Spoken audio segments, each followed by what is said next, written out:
Hello friends, welcome to Creative Medicine. In this lecture, we will learn about Then in pseudotumour cerebri or benign intracranial hypertension, the investigations which we do are investigations and treatment. Okay, first we will see the investigations. First we do investigations like CT scan is done and it is found to be normal, and the cerebrospinal fluid pressure is increased, but the cerebrospinal fluid composition is normal. Because cerebrospinal fluid composition is normal, we can rule out any type of infectious causes, like all the meningitis and encephalitis are ruled out.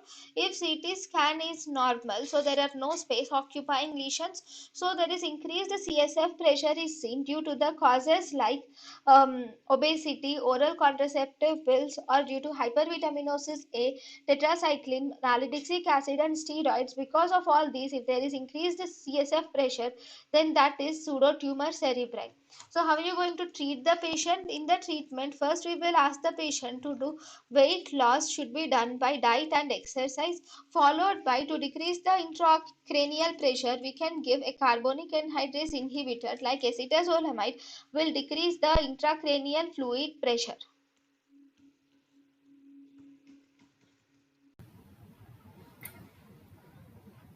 thank you and thank you for watching.